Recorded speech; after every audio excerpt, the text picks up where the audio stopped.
घर के छत पर हनुमान जी का झंडा लगा रहता है, आपने देखा होगा।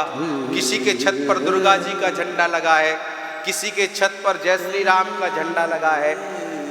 ध्वजा लगाने से क्या होता है? छत पर ध्वजा क्यों लगाई जाती है? जिस घर के छत पर ध्वजा लगी है, समझ लेना उसके घर में सुख शांति लहरा रही है। आह, सुख शांति लहरा रही है, ध्वजा पताका लहरा रहा है, मतलब उसकी घर की सुख शांति समृद्धि लहरा रही है।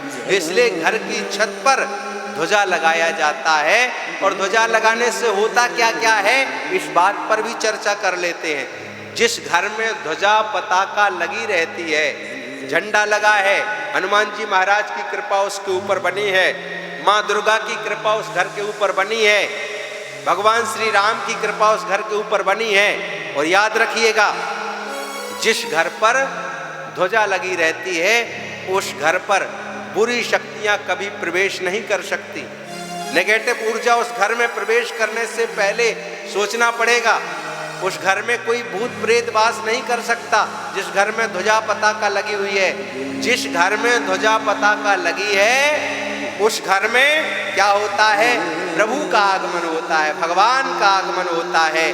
और कभी भी संत महात्मा अमलात्मा ज्ञानी दरवाजे से निकल रहे हैं, आपके छत पर ध्वजा लहरा रही है, संत समझ जाएंगे किसी भक्त का घर है। माता लक्ष्मी, माँ जगत जननी अगर सुबह सुबह घूमने निकली हैं और माँ लक्ष्मी को अगर कहीं जाना है तो माता लक्ष्मी देखेंगे इस घर पर ध्वजा पताका लहरा रहा है, देवता भी समझ जाते हैं ये अपना घर है, ये हमारा घर है। ये समझ लेना, जैसे आपने देखा ना, पार्टियों का झंडा लहराता रहता है, अब कौन सी पार्टी का है तो पार्टी वाले निकलते हैं तो समझ जाते हैं कि ये कौन सी पार्टी का है। ऐसे ही जिस घर पर ध्वजा पताका लहराता रहता है, भगवान भी समझ जाते हैं ये हमारे भक्त का घर है, हमें यहाँ जाना है। प्रभु बिल्कुल विलंब नहीं करते और उन्हें रेस्ट करना है, जाना है, चले जाते हैं। ऐसे ही माता लक्ष्मी उस घर में तुरंत चली जाती है जिस घर में ध्वजा पताका लहराता रहता है।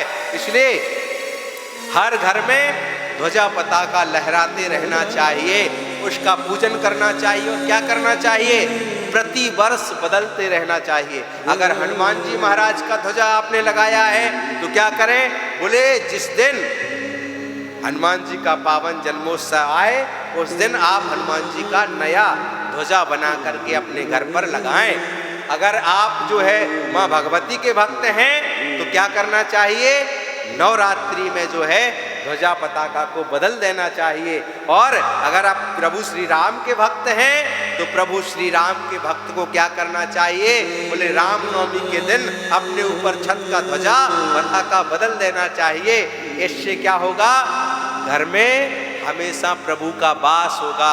और जिस घर में भगवान का वास हो, उस घर में प्रेतों का वास नहीं हो सकता, उस घर में नेगेटिव ऊर्जा नहीं आ सकती, उस घर में पॉजिटिव ऊर्जा आएगी, उस घर में भगवान वास करेंगे।